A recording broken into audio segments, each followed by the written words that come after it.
Assalamualaikum warahmatullahi wabarakatuh. Bapak Ibu jemaah Allah, bersama-sama kita buka pertemuan pada malam hari ini dengan membacakan basmalah. Bismillahirrahmanirrahim.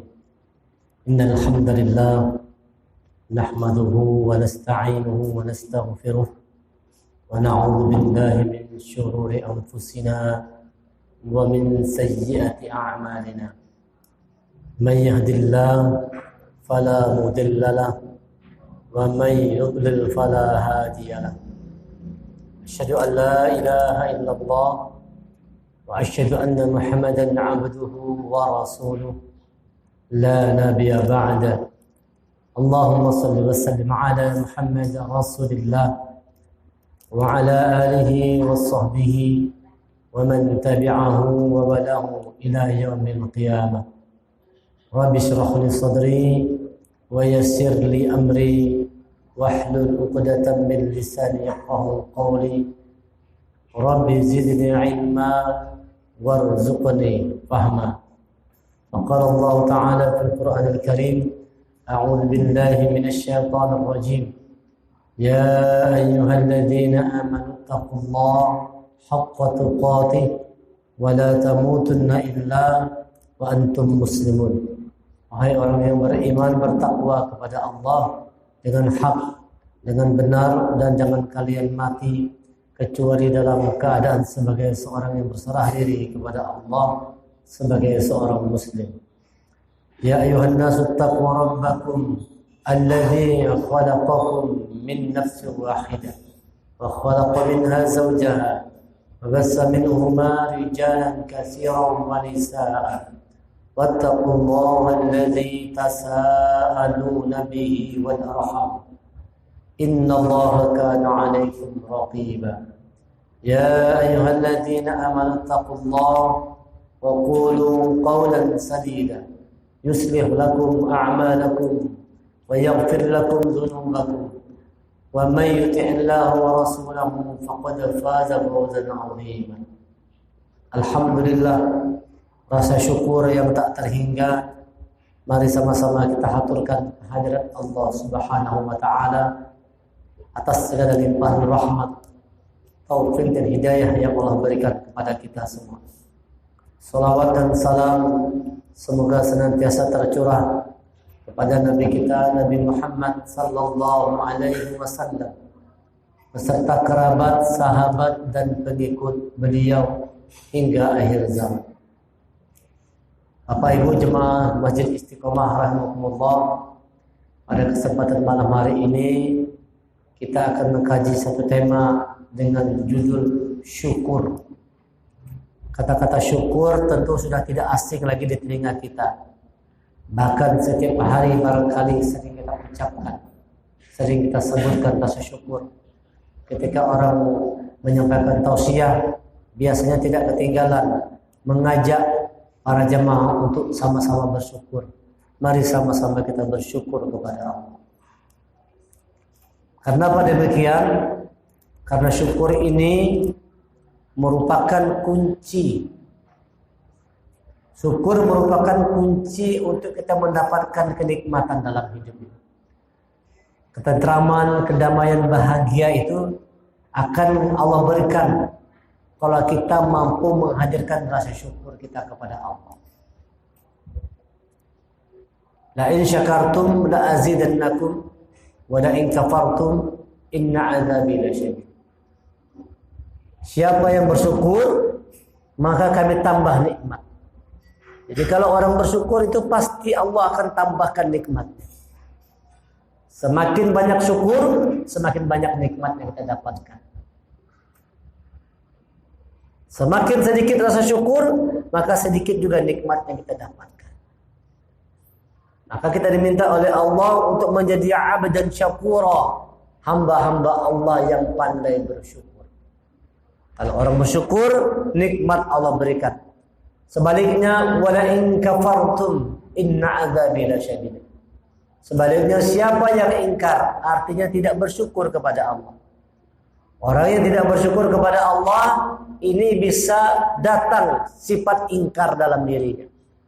keingkaran, kekafiran itu datang.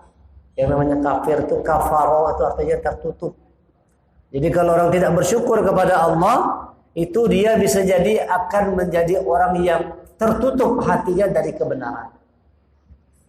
Orang yang tidak pandai bersyukur, hatinya bisa tertutup dari kebenaran. Lalu dia melakukan segala macam bentuk kemaksiatan. Kemaksiatan itu lahir dari kurangnya rasa syukur. Kenapa orang mencuri itu? Karena kurang bersyukur. Kenapa orang koruptor? Karena kurang bersyukur. Kenapa ada dendam, dengki dengan orang lain? Karena syukur. Karena kurangnya rasa syukur. Oleh karena itu, hadirkanlah rasa syukur dalam diri kita supaya kita menjadi orang yang diberikan Allah kenikmatan hidup dunia sampai akhir. Bapak Ibu rahimakumullah, tugas utama iblis sudah bersumpah kepada Allah, dia akan menyesatkan manusia itu. Dia minta penangguhan, lalu dengan itu dia akan menyesatkan sebanyak-banyaknya anak cucu Adam untuk bersama-sama nanti masuk dalam neraka dengan iblis itu. Itu sumpah iblis, akan kusesatkan anak cucu Adam ini seluruh. Tugas utama iblis ini salah satunya adalah menghilangkan rasa syukur. Di dalam surah Al-A'raf, surah ke-7, ayat yang ke-17. Surah Al-A'raf, surah ke-7, ayat yang ke-17, Allah berfirman, A'udzu billahi minasyaitonir rajim. Summa la'atiyannahum min baini aydihim wa min khalfihim wa an aymanihim wa an syama'ilihim wa la tajidu aktsarahum syakirin. Kemudian kami akan mendatangi mereka, kata iblis. Kami akan mendatangi, akan menggoda, akan membujuk, akan mengajak anak cucu Adam dari depan, dari belakang, dari kanan, dari kiri. Wala tajidu aktsarahum syakirin, dan akan kalian temukan kebanyakan mereka itu tidak bersyukur kepada Allah. Jadi tugas iblis yang paling utama itu bagaimana caranya menghilangkan rasa syukur dalam diri kita semua. Maka kalau orang tidak pandai bersyukur, itu berarti dia sedang diganggu oleh iblis. Orang yang tidak pandai bersyukur, tanda dia sedang diganggu oleh iblis. Maka karena itu, jangan sampai kita biarkan iblis merusak-rusak diri kita. Karena itu, jadilah orang yang pandai bersyukur kepada Allah. Apa itu syukur? Kata-kata syukur itu hurufnya 3. Shin, kaf, ro. Syakara. Syukur. Lawannya shin, rof, ka. Sama hurufnya. Syirik. Syakara, syukur. Syaraka, syirik. Yang namanya syirik itu adalah terpecah, terbelah, bercabang. Itu namanya syirik. Orang itu hatinya bercabang. Tuhannya tidak ada satu, banyak Tuhannya. Itu syirik namanya. Banyak tujuan, banyak cabang terpecah. Tidak fokus terhadap sesuatu. Orang yang banyak Tuhannya, itu namanya syirik. Menuhankan Allah itu syirik. Sebaliknya orang yang bersyukur, orang yang fokus pada satu tujuan. Itu namanya syukur, itu adalah orang yang fokus pada satu tujuan, yaitu Allah. Itu namanya syukur. Jadi orang yang dikatakan pada bersyukur dalam hidupnya fokus terhadap tujuan, yaitu Allah. Maka ketika dia kaya, orang yang bersyukur ketika dia kaya, kekayaannya itu dia arahkan ke jalan Allah. Itu syukur namanya. Punya duit banyak, bangun panti asuhan, bangun sekolah, bangun masjid, bangun pondok pesantren, bangun jalan, dan sebagainya. Itu tandanya orang pandai bersyukur. Ketika Allah beri dia kekayaan, maka kekayaannya dia arahkan kepada tujuan Allah. Syukur, fokus pada tujuan. Maka kalau orang pandai bersyukur, ketika dia diberi Allah kekuasaan itu dia arahkan untuk tujuan di jalan Allah. Dia mengambil kebijakan itu membesarkan agama Allah. Kebijakan yang dia ambil menolong agama Allah. Dengan tangannya, dengan pulpennya, dia buat satu keputusan itu dalam rangka membesarkan, membela, menolong agama Allah. Menolong agama Allah. Itu namanya orang yang fokus terhadap tujuan hidup, yaitu Allah. Kalau dia kaya, dia rendah hati. Kalau dia miskin, dia bersabar. Tidak ada berkeluh kesah. Orang suka berkeluh kesah itu karena kurang rasa syukur. Hidup kita ini Bapak Ibu, kalau tidak pandai bersyukur, itu pasti bawanya keluh kesah aja. Kenapa aku begini, kenapa begitu. Nah, ini bawanya keluh kesah aja. Bawanya keluh kesah. Itu akibat orang tidak pandai bersyukur. Maka kita jadilah orang yang bersyukur. Apa itu syukur? Fokus terhadap tujuan hidup kita, yaitu Allah. Itu namanya syukur. Kita nolong orang lain itu karena Allah. Kita berbagi karena Allah. Apapun bentuknya, seluruh fasilitas yang Allah berikan kepada kita, seluruh kenikmatan hidup yang Allah berikan kepada kita, kita arahkan di jalan Allah. Dikasih Allah rumah, ke jalan Allah. Dikasih Allah anak, istri, semuanya diarahkan ke jalan Allah. Itu tandanya orang tersebut telah bersyukur kepada Allah. Kalau kita bersyukur, maka kita akan menjadi orang yang Allah berikan nikmatnya lebih banyak. Semakin banyak syukur, semakin banyak nikmat yang Allah berikan kepada kita semua. Bapak Ibu, jemaah, bagaimana caranya kita bersyukur dan apa yang harus kita syukuri? Mari kita lihat penjelasan dalam Al-Quran, surah An-Nisa. Yang ingat surahnya nanti bisa di rumah dibuka, dicatat, ya. Surah An-Nisa, surat yang ke-6, surat yang ke-4, ayat 146 sampai 149. Di sini Allah menjelaskan apa yang semestinya kita syukuri. Bagaimana caranya bersyukur. A'udzu billahi minasyaitonir rajim. Ma yaf'alullahu bi'adzabikum in syakartum wa amantum wa kana Allahu syakiran alima. Allah tidak akan menyiksamu jika kamu bersyukur. Ma yaf'alullahu bi'adzabikum in syakartum. Allah tidak akan mengazabmu. Allah tidak akan menyiksamu jika kamu bersyukur. Masya Allah, kalau negeri kita nih Bapak Ibu, orang-orang yang pada bersyukur jauh dari azab Allah. Tidak ada azab Allah. Di rumah tangga, ini lingkungan yang terkecil rumah tangga kita. Kalau di dalam rumah itu orang-orangnya bersyukur kepada Allah, itu rumah jauh dari azab Allah. Jauh dari malapetaka, musibah dan sebagainya. Jauh. Allah tidak akan mengazabmu jika engkau bersyukur. Ma yaf'alullahu bi'adzabikum in syakartum. Allah tidak akan mengazab kalau kita pandai bersyukur. Jadi kalau misalnya satu negeri banyak azab, banyak musibah, banyak bencana, banyak malapetaka, bisa jadi karena di dalamnya kebanyakan orang-orangnya tidak pandai bersyukur. Barangkali itu penyebabnya. Kenapa negeri kita ini sering terjadi musibah, tanah longsor, banjir, gempa bumi, kebakaran dan sebagainya. Barangkali penyebabnya karena di dalam negeri itu banyak orang-orang yang tidak bersyukur atas nikmat yang Allah berikan kepada diri. Karena janji Allah, siapa yang bersyukur, ma yaf'alullahu bi'adzabikum in syakartum. Allah tidak akan mengazab kalian jika kalian pandai bersyukur. Bersyukur kita supaya jauh dari azab. Wa amantum, dan beriman kepada Allah. Wa kana Allahu syakiran alima, karena sesungguhnya Allah itu maha mensyukuri, maha mengetahui. Allah yang segala-galanya, Allah yang maha segala-galanya, yang menciptakan diri kita, yang menciptakan alam semesta, Allah saja mengatakan dirinya syakiran, maha mensyukuri. Jadi Allah saja maha mensyukuri.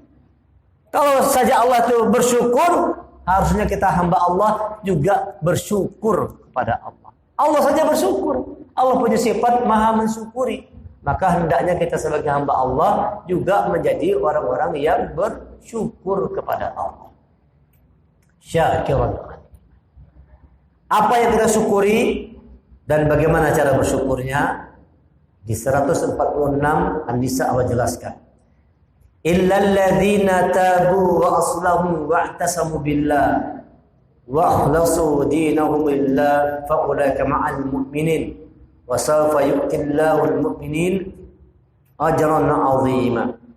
Kecuali orang-orang yang bertobat, memperbaiki diri dan berpegang teguh pada agama Allah dengan tulus ikhlas menjalankan agama Allah karena Allah, maka mereka itu bersama-sama orang yang beriman dan kelak Allah akan memberikan pahala yang besar kepada orang-orang yang beriman.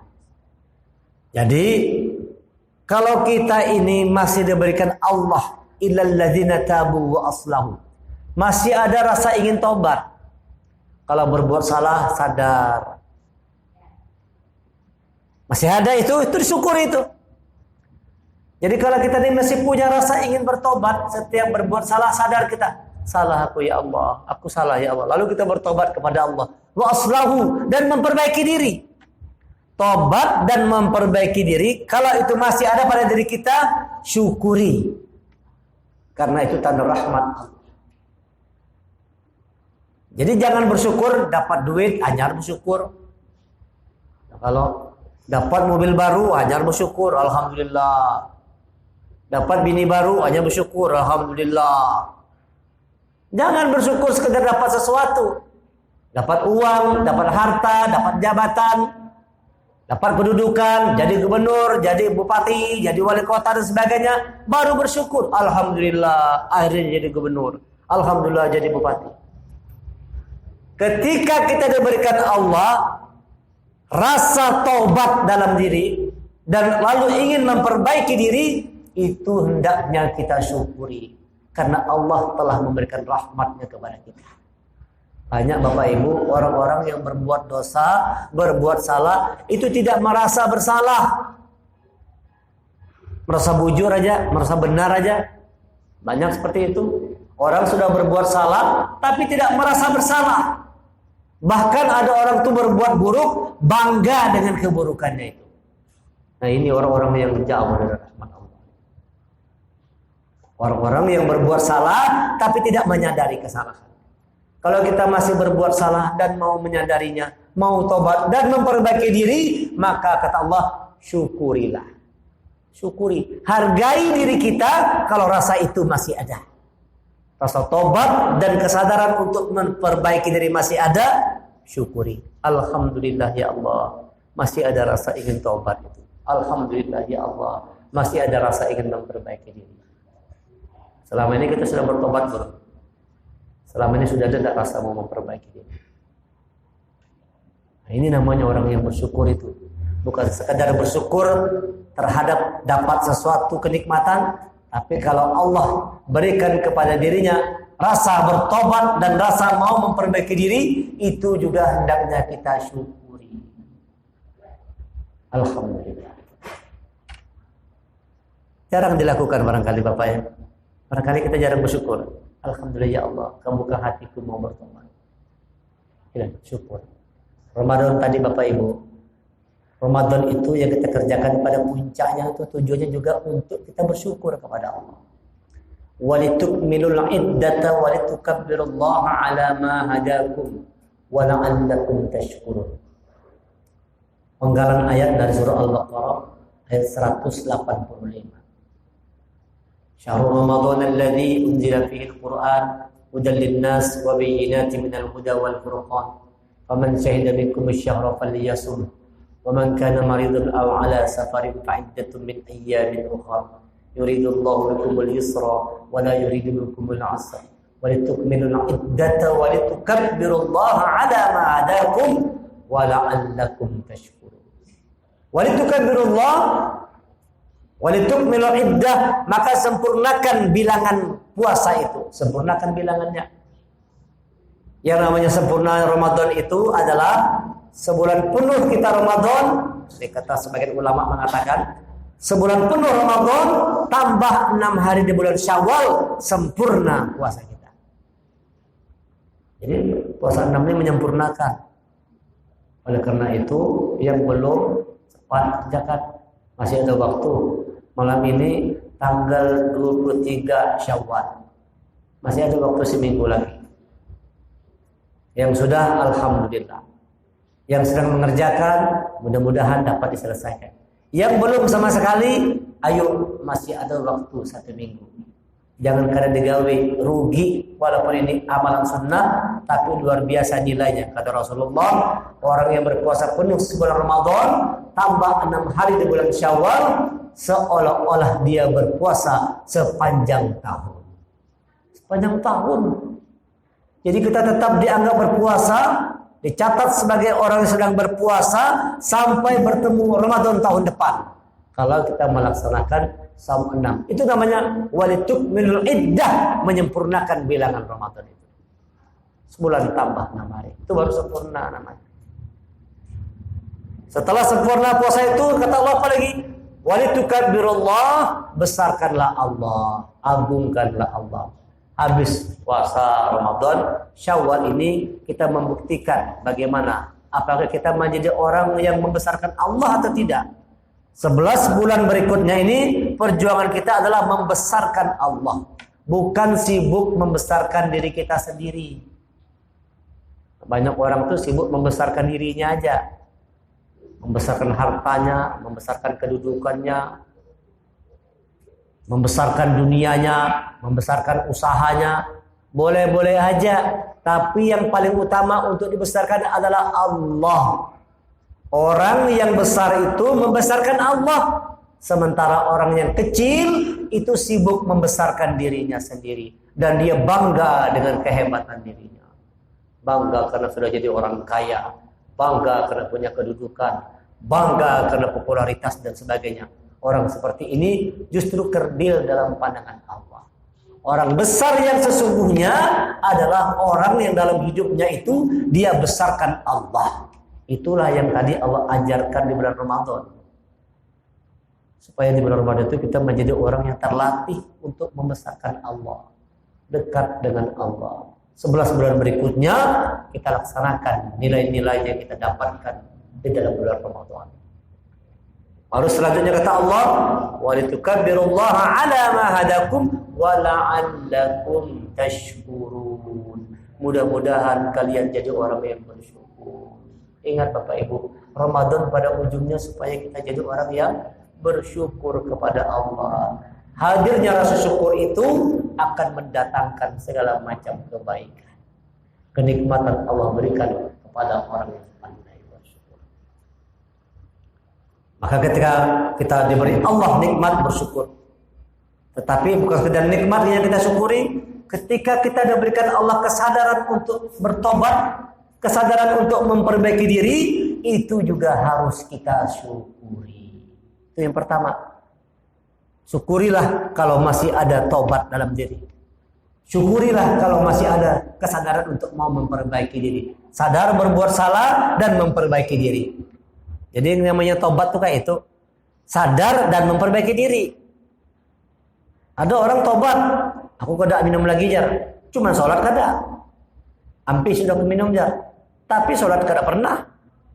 Nah, itu belum tobat lagi. Yang namanya tobat itu menyadari kesalahan dan memperbaiki diri. Dulu berjudi, sekarang ampi. Dulu minum, sekarang ampi. Diganti dengan kebaikan. Rajin baca Quran, rajin sholat, rajin sedekah. Dia ganti segala macam keburukannya dengan kebaikan. Itu namanya taubat. Illa man taba wa amana wa amila amalan sholihan. Faulaika yubaddilullahu sayyi'atihim hasanat wa kana Allahu ghafurur rahim. Kecuali orang-orang yang bertobat, beriman dan mengerjakan amal kebaikan. Itu baru namanya tobat. Tobat, iman, mengerjakan amal kebaikan, dan Allah hapuskan segala keburukan diganti dengan kebaikan. hilang semua keburukan, berganti dengan kebaikan. Nah, ini orang yang tobat. Orang yang dalam hatinya masih ada sikap tobat dan memperbaiki diri, maka hendaknya itu disyukuri. Alhamdulillah. Banyak orang yang berbuat buruk tidak sadar-sadar. Banyak orang seperti itu. Kadang sudah sadar, sudah tua, sudah hendak mati, masih aja berbuat maksiat. Nauzubillah. Nah, jadi kalau kita ini masih diketuk Allah itu hatinya untuk bertobat dan memperbaiki diri, syukuri itu. Itu yang pertama. Yang kedua yang kita syukuri adalah kalau kita ini masih ditetapkan Allah pada tujuan di jalan Allah. Wa'tasamu billah wa akhlasu dinahum wa akhlasu dinahum. Orang-orang yang memegang teguh agama Allah wa akhlasu dinahum, dan mereka itu beribadah dengan tulus ikhlas, menjalankan agama Allah karena Allah. Syukuri kalau itu ada dalam diri kita. Kita sholat karena Allah, kita bersedekah karena Allah, kita berpuasa karena Allah. Masih ada sifat ikhlas dalam diri, syukuri itu. Banyak orang yang berbuat itu tidak ada keikhlasan. Sholatnya riya, fawailul musallin alladzina an salatihim sahun alladzina hum yura'un. Mereka sholat karena ingin dipandang dilihat oleh orang lain, riya.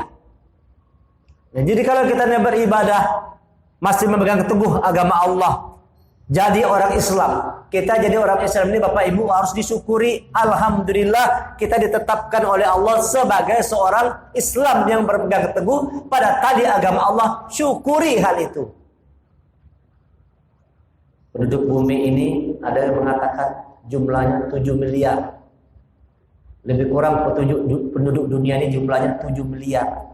Dari 7 miliar itu Bapak Ibu yang Islam hanya 1,5 miliar.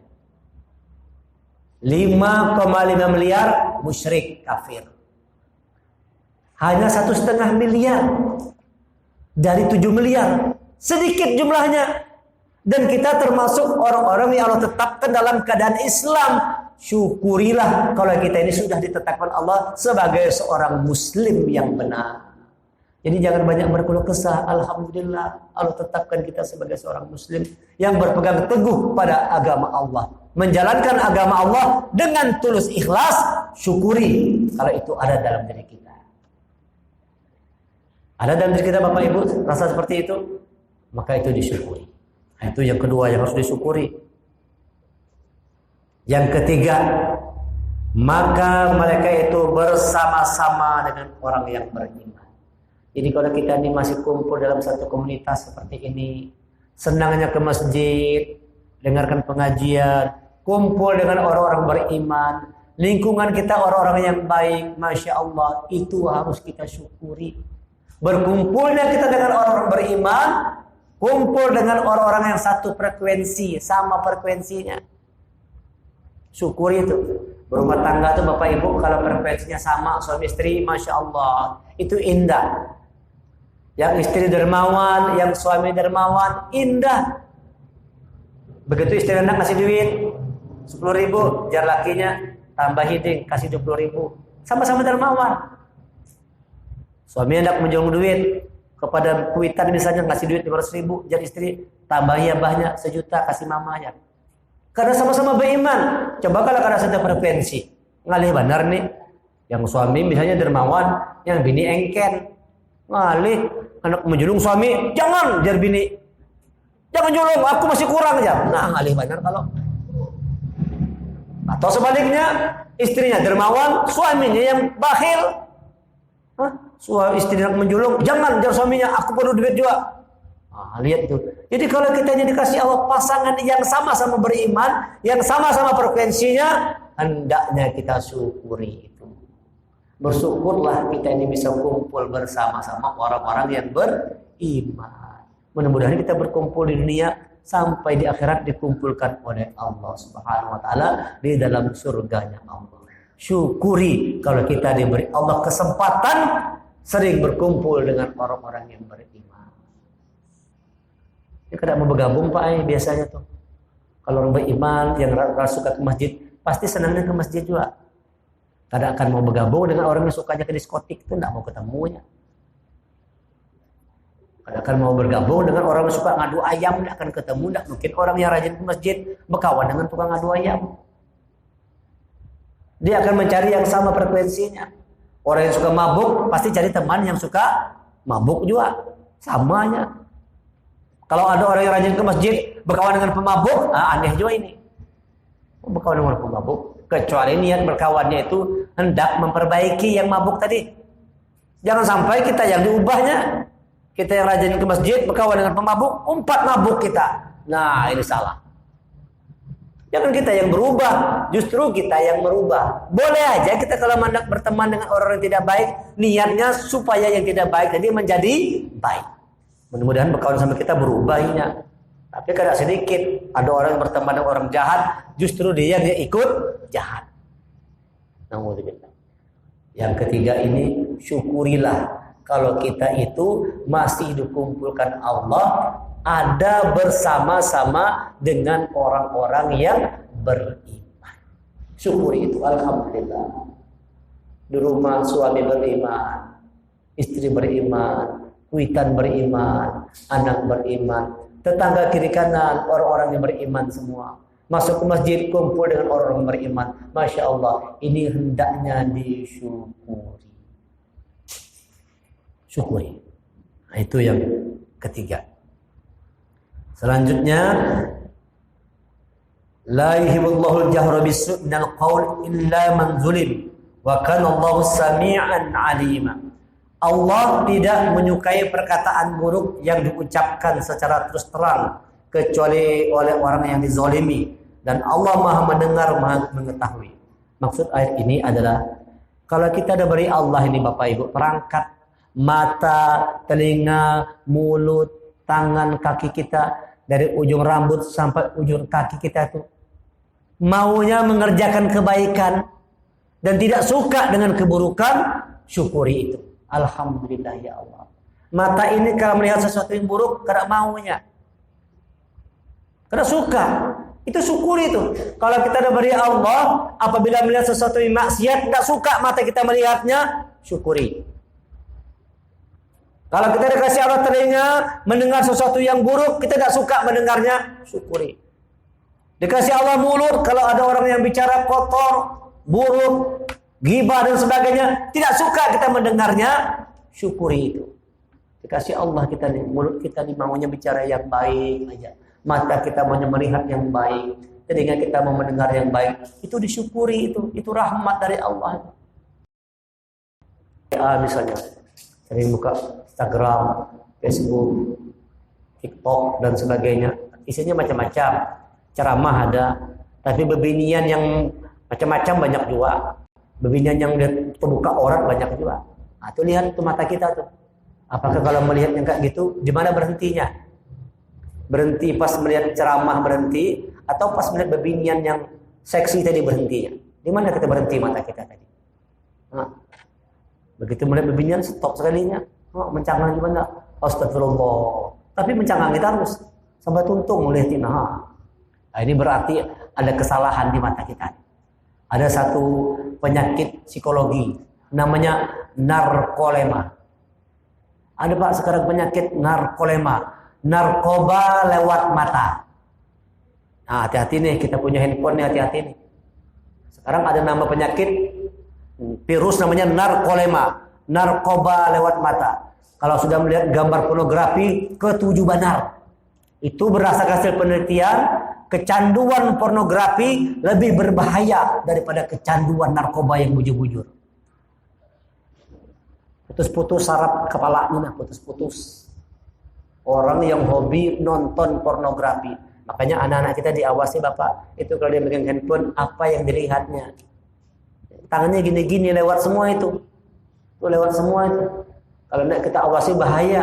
Nanti terjadi kebiasaan anak-anak kita suka melihat sesuatu yang berbau porno. Bahaya ini.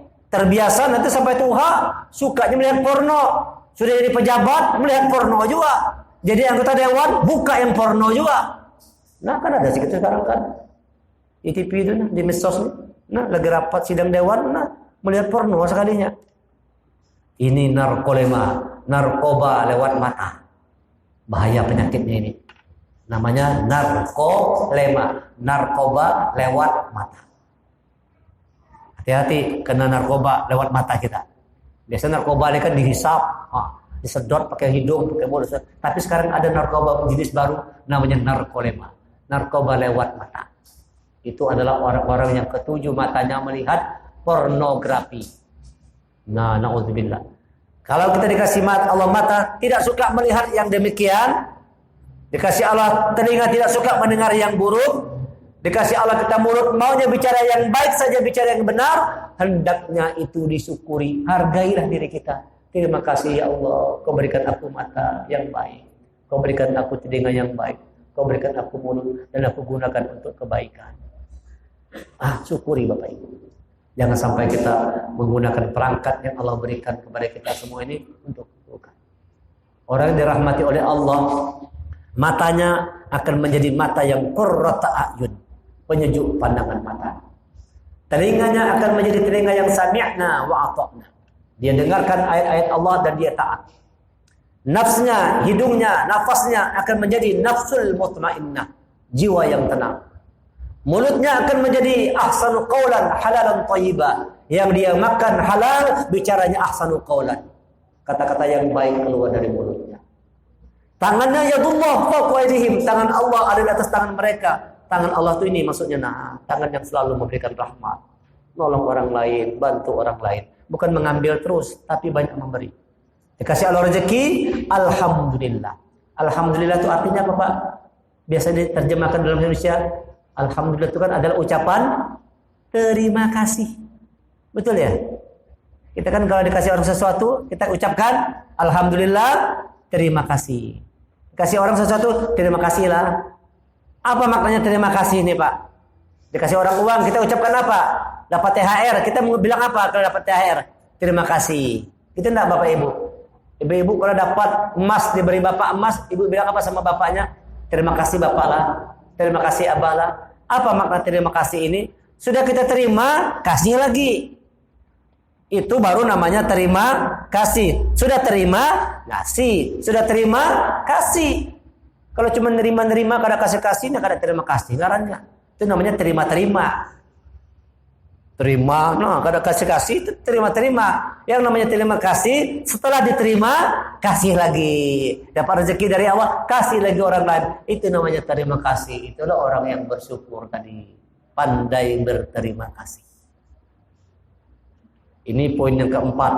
Orang syukur kepada Allah, dia jaga dari ujung rambut sampai ujung kakinya, hanya mau berbuat kebaikan. Yang terakhir, yang kelima, jika kamu menyatakan sesuatu kebajikan, menyembunyikannya, atau memaafkan sesuatu kesalahan orang lain, maka sungguh Allah Maha Pemaaf, Maha Kuasa. Yang kelima ini, Pak, yang harus kita syukuri adalah kalau Allah titipkan kepada kita itu sifat pemaaf. Bersyukurlah kalau kita ini menjadi orang yang punya sifat pemaaf. Jangan membawa dendam, jangan bawa benci. Orang-orang surga itu orang-orang yang pemaaf, tidak membawa rasa dendam. Wa naza'na fi qulubihim ghillin. Kami cabut rasa dendam dalam hati mereka. Orang-orang yang surga itu, Pak, tidak punya rasa dendam, tidak membawa rasa amarah. Oleh karena itu kita tuh kalau misalnya siang hari ada musuhan sama orang lain, dendam benci sama orang lain, jangan terbawa sampai malam. Kalau ada orang yang siang harinya dia benci, marah, dendam sama orang, terbawa sampai malam, orang yang begitu sulit untuk bisa bangun malam. Untuk qiyamul lail, untuk tahajud, untuk baca Quran di tengah malam, susah dia lakukan. Kenapa? Sifat dendam itu terbawa sampai malam. Ngaliburin kalau. Akibatnya kan susah tidur. Kalau kita lagi marah itu kan, dendam sama orang, susah tidur.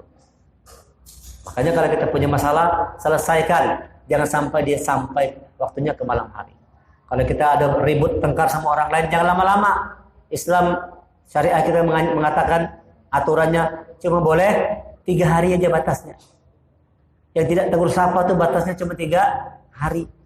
Lebih dari itu bukan umatku, kata Rasulullah. Ini ada orang itu yang bermusuh-musuhan bertahun-tahun, bahkan terbawa sampai mati ada. tidak mau bermaaf-maafan. Karena mau bermaaf-maafan. Nah Allah katakan hendaknya kita tuh punya sifat pemaaf. Jadi kalau kita dititipkan Allah sifat pemaaf, Masya Allah itu merupakan rahmat dari Allah. Rahmat dari Allah itu kalau kita diberikan rasa pemaaf tadi. Kalau ada orang salah dengan kita, kita mudah memaafkan. Dan kalau kita yang salah kepada orang lain, kita mudah untuk minta maaf. Tidak ada susahnya minta maaf. Tinggal sodorkan tangan, minta maaflah, ulun salah. Walaupun misalnya hati itu belum selesai lagi, masih ada muar, walaupun muha itu masih susah senyum, tapi ujung tangan, maaflah, maaf. Walaupun wajah barangkali masih tegang, malah minta maaflah, muha masih kelihatan marah lagi, tapi mulut masih tetap mengucapkan rasa maaf, ulun salah, wah gitu. Biar begitu kan apa-apa, tidak jadi masalah seperti itu kita. Tetapi kita melatih berusaha untuk menjadi orang yang punya sifat pemaaf. Yang kelima ini, poin yang kelima, bersyukurlah kepada Allah kalau Allah titipkan kepada kita itu sifat pemaaf. Jangan membawa dendam. Kalau ada orang berkelahi, Bapak Ibu, ada orang bermusuhan, itu kan amalnya setiap hari Senin, Kamis diangkat ke langit. Maka kita disunahkan puasa Senin, Kamis.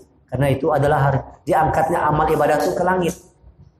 Seseorang itu ketika amal yang diangkat ke langit, diserahkan kepada Allah, dilaporkan kepada Allah, tertahan, tidak sampai ke Allah, tertahan di langit. Kata Allah, tahan, jangan sampaikan kepadaku sebelum orang yang bermusuhan itu saling bermaaf-maaf. Nah, jadi kita tidak ada gunanya nih beramal kebajikan, baca Quran, sholat, segala macam, tapi bermusuhan dan tidak mau bermaaf-maafan, amal ibadah kita tidak sampai kepada Allah sebelum kita bermaaf-maafan. Maka sebenci apapun kita, sedendam apapun kita kepada orang lain, buka hati kita untuk memaafkan. Selama tidak mau memaafkan, selama itu amal ibadah kita tidak sampai kepada Allah. Jangan mau kita jadi orang yang rugi hanya karena gengsi. Biasanya orang tidak mau memaafkan itu karena gengsi aja. Betul Bapak Ibu ya? Kalau Bapak Ibu di rumah misalnya bertengkar sama abahnya, itu biasanya membuat tidak mau memaafkan karena gengsi. Malu aku minta maaf duluan. Sopan aku minta maaf duluan. Yang salahinya. Coba kita belajar jadi orang yang mudah minta maaf. Lebih hebat lagi kalau misalnya orang salah kita maafkan. Atau kalau kita salah kita minta maaf. Ini bagus. Tapi lebih hebat lagi Bapak Ibu, orang yang salah tapi kita yang minta maaf. Orang tuh kita tahu dia yang salah tapi kita minta maaf duluan. Ulun minta maaf kalau ulun salah. Masya Allah, inilah orang yang berbudi luhur. Ini orang yang dirahmati oleh Allah. Dia tahu orang lain salah tapi dia minta maaf duluan. Ini orang yang rendah hati. Ini orang yang pandai bersyukur kepada Allah. Inilah cara kita bersyukur. Yang pertama, syukurilah kalau kita masih punya rasa taubat dan mau memperbaiki diri. Yang kedua, bersyukur karena tujuan hidup kita Allah. Kita masih menjadi orang Islam. Yang ketiga, syukuri kalau kita masih berkumpul dengan orang-orang yang beriman. Yang keempat, syukuri kalau kita dibenci terhadap sesuatu yang keburukan, maksiat, tidak suka kita melakukannya, dan kita senang melakukan kebaikan. Dan yang kelima, bersyukurlah kepada Allah kalau masih punya sifat pemaaf. Mudah-mudahan apa yang kita dengar pada malam hari ini dapat kita amalkan dalam kehidupan kita sehari-hari. Subhanallah wa bihamdika, asyhadu an la ilaha illa anta, astaghfiruka wa atubu ilaik. Mari kita tutup dengan membacakan hamdalah. Alhamdulillahirabbil alamin. Wa assalamualaikum warahmatullahi wabarakatuh.